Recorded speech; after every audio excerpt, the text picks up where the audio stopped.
Hi everyone, welcome to my YouTube channel back benchers physics. मेरा नाम है Shivangi and मैं आपको बहुत सारी फिजिक्स पढ़ाने के लिए आई हूँ। तो आपको पता ही होगा कि आपके बोर्ड एग्जाम की डेट शीट आ गई है एंड फिजिक्स का बोर्ड एग्जाम कब है? 28 फरवरी को। एंड होपफुली आपकी प्रिपरेशन अच्छी चल रही होगी। आपके बोर्ड एग्जाम में अब ज्यादा दिन नहीं है, आपके बोर्ड एग्जाम में अब लगभग 4 महीने हैं। अक्टूबर, नवंबर, दिसंबर, जनवरी, फरवरी में तो आपका बोर्ड एग्जाम है। तो इन 4 महीनों में जनवरी को तो आप हटा सकते हो, क्योंकि उसमें आपके बहुत सारे प्रैक्टिकल्स होंगे हर सब्जेक्ट के। आपका जेई सर पे होगा और आप वैसे भी इतने ज्यादा ऑक्यूपाइड होगे। तो ये 3 महीने हैं अभी आपके पास अपना सिलेबस कंप्लीट करने के लिए। एंड सच बताऊं तो अपने सिलेबस में कोई भी चीज छोड़नी नहीं है। अगर आप ये सोच रहे हो कि फिजिक्स में 14 चैप्टर्स हैं तो 14 में से हम 10 करके चले जाएंगे, तो नो। अभी आपके पास इनफ टाइम है कि आप पूरे 14 के 14 चैप्टर्स कर सकते हैं, है ना। कैसे करना है ये मैं आगे की वीडियो में बताऊंगी। एक एक दिन एक एक डेट को बताऊंगी कि कौन सा चैप्टर कब करना है बचे हुए 3 महीनों में। बट सबसे इम्पोर्टेंट है कि आप कितना लर्न कर रहे हैं और उसको कितना रिवाइज कर रहे हैं, ठीक है। तो एक स्मॉल टिप मेरी तरफ से ये है कि आप जो भी नोट्स बनाओगे अभी मेरी वीडियोस देख के या कोई भी वीडियोस देख के आप जो भी नोट्स बनाओगे उनमें नोटबुक में चैप्टर शुरू करने से पहले आपको 2 पेज फॉर्मूलाज के लिए छोड़ने हैं, ठीक है। उसको मैं फॉर्मूला शीट कहती हूँ। स्टार्टिंग में आपने कोई भी चैप्टर स्टार्ट किया, for example first chapter start किया, उससे 2 पेजेस आपको फॉर्मूला शीट बनानी ही बनानी है, ताकि बाद में उसको रिवाइज करो। एंड जो प्रीवियस ईयर क्वेश्चंस होंगे उनमें से बहुत सारे क्वेश्चंस जो होंगे वो उन्हीं फॉर्मूला शीट में से होंगे। तो फॉर्मूला शीट बहुत ज्यादा जरूरी होती है हमारे रिविजन के एस्पेक्ट से। Let's start the video. So बेटा, आपका जो फिजिक्स का एग्जाम होता है ना, वो होता है 100 मार्क्स का, है ना। ये आगे 2 पार्ट्स में डिवाइडेड होता है, थ्योरी एंड प्रैक्टिकल। आपका प्रैक्टिकल होता है 30 मार्क्स का एंड थ्योरी आपकी होती है 70 मार्क्स की, राइट। ये 70 मार्क्स इन 14 चैप्टर्स में से आते हैं, है ना। एंड ऑनेस्टली बताऊं, ये 14 चैप्टर्स लगते बहुत टफ हैं, बट इनमें से I would say that 9 are quite tough, but the rest 5 are very easy to score. For example, आपके इन 14 चैप्टर्स में से ये देखो, सबसे ज्यादा वेटेज है 18 मार्क्स यहाँ पे इन 3 चैप्टर्स की। EM waves, ray optics, wave optics. फिर है 12 मार्क्स इन 3 चैप्टर्स में से, डुअल नेचर, एटम, न्यूक्लियाई। उसके बाद ये देखो, ये भाई साहब दिख रहे हो आप, इनको बहुत अलग इंपॉर्टेंस मिली हुई है सेमीकंडक्टर्स को।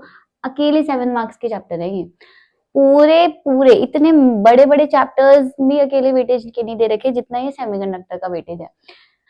एंड टू बी ऑनेस्ट, इस सेमीकंडक्टर चैप्टर में इतना कंटेंट भी नहीं है कि इसको 7 मार्क्स का क्रेडिट मिला हुआ है, बट अब क्या कर सकते हैं, है ना। तो सेमीकंडक्टर चैप्टर 7 मार्क्स का, तो इसको तो स्किप करना ही नहीं है। पता है मैक्सिमम स्टूडेंट्स क्या करते हैं, मैंने जितना ऑब्जर्व किया है, मेरे ही स्टूडेंट्स क्या करते हैं कि वो स्टार्टिंग से यहाँ से पढ़ना स्टार्ट करते हैं चैप्टर 1 से, है ना। चैप्टर 1 पढ़ेंगे, चैप्टर 2 पढ़ेंगे, चैप्टर 3 पढ़ेंगे, यहाँ तक पहुंचते पहुंचते उन्हें उनकी नानी याद आ जाती है। यहाँ तक तो वो पहुंचते ही नहीं है, यहाँ पहुंचते हैं वो जनवरी में। फिर सोचते हैं मैम अब हमने इतने चैप्टर्स कर लिए हैं, अब ये वाले चैप्टर छोड़ देते हैं। बेवकूफी है ना, ये तो कोई पॉइंट है 7 नंबर का चैप्टर छोड़ने का? नहीं।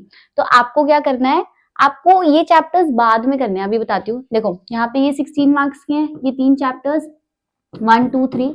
ये 17 मार्क्स के हैं ये 4 चैप्टर्स, 4, 5, 6 एंड 7। अब इनमें से सबसे ज्यादा वेटेज इस चैप्टर की है, ठीक है। पर क्या ये 12 नंबर लेस इंपॉर्टेंट है? नो, ये भी उतने इंपॉर्टेंट है ना। तो हम क्यों करने हैं? अब यहाँ पे अगर मैं इसको और बाइफर्केट कर दूं, तो फिर ये जो आपने अभी टर्म 1 का एग्जाम दिया था, है ना, तो उसमें ये 7 चैप्टर्स आए थे, तो ये 7 चैप्टर तो आपको आते हैं। बचे हुए चैप्टर्स कब करेंगे? 3 महीने रह रहे हैं, कभी नहीं करोगे क्या तुम? ये बचे हुए भी तो करने पड़ेंगे। तो पहले अब क्या बनाओ, अपना टारगेट सेट करो कि आपको अब ये सेकंड बुक कवर करनी है। फर्स्ट बुक हो चुकी है, एक बार आप गो थ्रू, चाहे आपके कम मार्क्स आए हो, बट पता तो है ना चैप्टर में है क्या, क्या डेरिवेशन है, क्या न्यूमेरिकल्स हैं, किस टाइप के फॉर्मूलाज यूज हो रहे हैं, आपको सब पता है ना। तो अब ये वाले चैप्टर्स पे स्टार्ट करते हैं। अब मैं आपको क्या करती हूँ, अब मैं आपको एक रोड मैप देने वाली हूँ, पूरा का पूरा, कौन से दिन कौन सी डेट को कौन सा टॉपिक करना है, आपको सब बताने वाली हूँ, ध्यान से सुनो। ये आपका अक्टूबर का कैलेंडर है, ठीक है। आप यहाँ से स्टार्ट करो 12 से, है ना। 12, 13, 14, 15 ये 4 दिन अपना डुअल नेचर निपटाओ। 12, 13, 14, 15 इन 4 दिन में अपना डुअल नेचर खत्म करो। ठीक है, खत्म करो इन द सेंस, देखो 12 मैं यहाँ पे आपको जो डेट, जो टॉपिक और जो दिन बता रही हूँ ना, उन दिन में मेरी वीडियो आएगी उसी टॉपिक पे। तो अगर आपको अपना सिलेबस स्टार्ट करना है या फिर रिवाइज करना है तो आप उन वीडियोस को देख सकते हो, बहुत ज्यादा हेल्पफुल रहेंगी। प्लस देखो 12, 13, 14, 15 जो भी चैप्टर का लास्ट डे होगा ना, उस दिन आप क्या करोगे, PYQs करोगे। अगर आप एक चैप्टर को 4 दिन दे रहे हो तो 3 दिन उसकी थ्योरी पढ़ो और एक दिन आप क्या करो, प्रीवियस ईयर क्वेश्चन पेपर करो। बहुत इंपॉर्टेंट है। PYQs जो करके गया है ना, उसके कम से कम नहीं तो 10 से 15 नंबर ज्यादा ही आएंगे एज कम्पेयर टू दो स्टूडेंट्स जिन्होंने PYQ देखा ही नहीं है। तो आप ये 4 दिन डुअल नेचर को दो। ठीक है, 12, 13, 14 आप थ्योरी करो, 15 को आप PYQ करो, सिर्फ PYQs and important questions, right. 16, 17, 18 इन 3 दिन आप एटम्स करोगे। ठीक है, एटम वैसे तो ये चैप्टर एक दिन का है, ये डुअल नेचर भी एक दिन में कंप्लीट हो जाएगा। वन शॉट है 2 घंटे की, उसको देख के कंप्लीट कर लो। पर क्या आप क्लास टेस्ट थोड़ी देने जा रहे हो, आप बोर्ड का एग्जाम देने जा रहे हो, है ना, तो थोड़ी मेहनत तो कर लो भाई। तो एटम करोगे 16, 17, 18 18 कौन से दिन, PYQ सैटरडे को। ठीक है, उसके बाद 19, 20, 21 ये 3 दिन करोगे आप न्यूक्लियाई, एंड 21 किसके लिए रखोगे, PYQ के लिए। ठीक है, लगता है कि 14 चैप्टर है, कर लेंगे, अभी नानी याद आएगी तुम्हें तुम्हारे करते हुए। अब देखो 22, 23, 24, 25, 26, 27 कितने दिन हो गए, 1, 2, 3, 4, 5, 6 डेज आप करोगे semiconductors. Very important chapter, can not be skipped.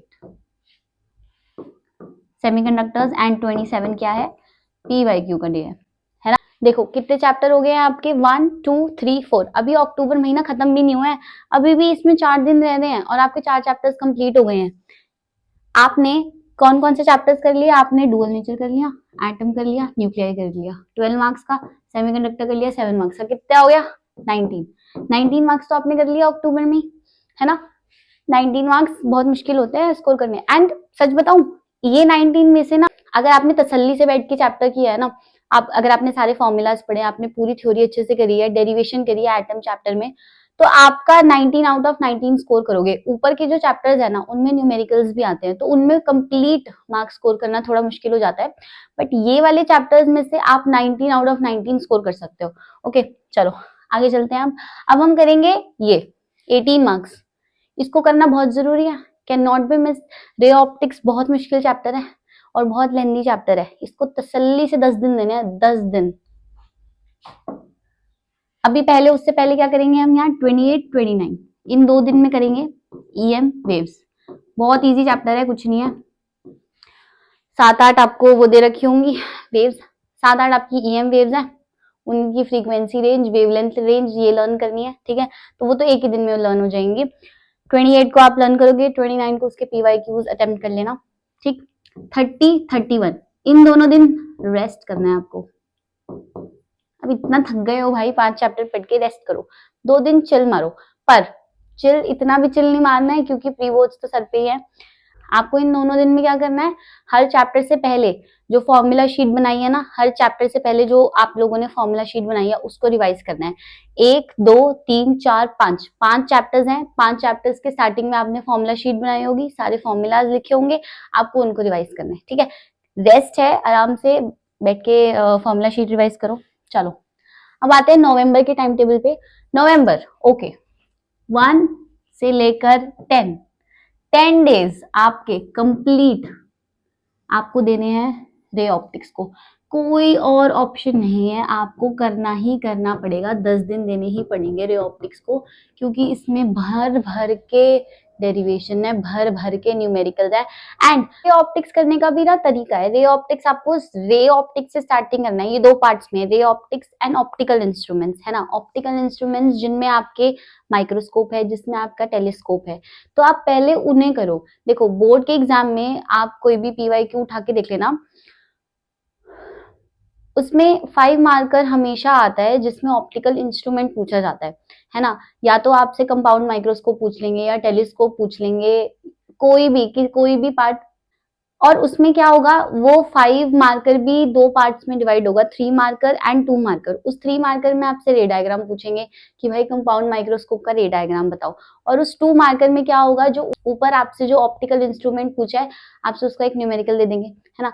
तो पहले रे ऑप्टिक्स में आप ऑप्टिकल इंस्ट्रूमेंट्स निपटाओ, उसके बाद, क्योंकि 10th में तो आपने पढ़ा ही है ना, लेंसेज पढ़े है ना, तो आपको इतनी नॉलेज तो होगी कॉन्वेक्स लेंस क्या होता है, एंड सब में कॉन्वेक्स लेंस ही यूज हो रहा है, तो कुछ नई चीज नहीं है ना। उसमें आप ऑप्टिकल इंस्ट्रूमेंट्स निपटाओ पहले 3-4 दिन, उसका रे डायग्राम पढ़ो, उसकी मैग्नीफाइंग पावर पढ़ो, ठीक है, उसके न्यूमेरिकल साथ के साथ सॉल्व करो। उसके बाद आओ आप रे ऑप्टिक्स पे।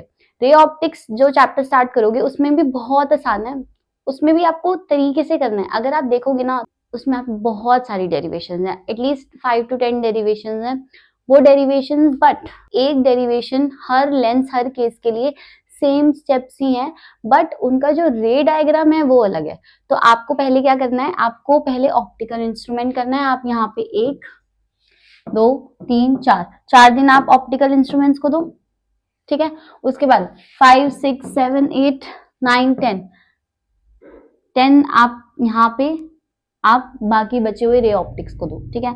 उसके बाद आते हैं 11 12 13 14 15, यहाँ पे हमारा जाएगा वेव ऑप्टिक्स, है ना। 15 नवंबर तक आप ये भी कर लिया आपने, 12 मार्क्स का, 7 मार्क्स का, 18 मार्क्स का, 37 मार्क्स का आप कर चुके हो यहाँ पे, है ना, 15 नवंबर तक। अब कहाँ जाना है, अब ऊपर वाले चैप्टर्स पे जाना है, क्योंकि अब हमारा ये बहुत अच्छे से हो गया है।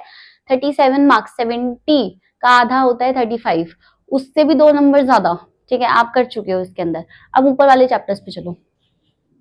ऊपर वाले चैप्टर्स में कहाँ से करना है, अब ऊपर वाले चैप्टर्स में से चैप्टर 1 से स्टार्ट करते हैं। 16 17 18 19, ये आपको देना है चैप्टर 1, जो कि क्या है, इलेक्ट्रिक चार्जेस,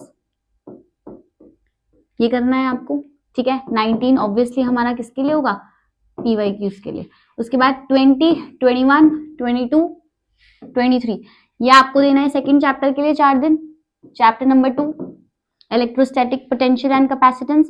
एंड 23 को हमारा क्या होगा, previous year question. 24 25 26 27, current electricity में किरचॉफ्स लॉ वगैरह भी है, तो आप उसको एक और दिन दे दो, 24 25 26 27 28, क्योंकि उसमें न्यूमेरिकल पोर्शन ज्यादा है ना, तो ये आपको देना है करंट इलेक्ट्रिसिटी को, ठीक। एंड 28 को क्या करेंगे हम, प्रीवियस ईयर क्वेश्चंस। 29 30, महीने के लास्ट के 2 दिन, यहाँ पे आपको कुछ नया नहीं करना है, आपको फिर से क्या करना है, रेस्ट। यहाँ पे भी आपको क्या करना है, रेस्ट, कुछ नया नहीं करना है। इन दोनों दिन आप रेस्ट करना है, बट रेस्ट का मतलब क्या है, आपको अपनी फॉर्मूला शीट को रिवाइज करना है ना।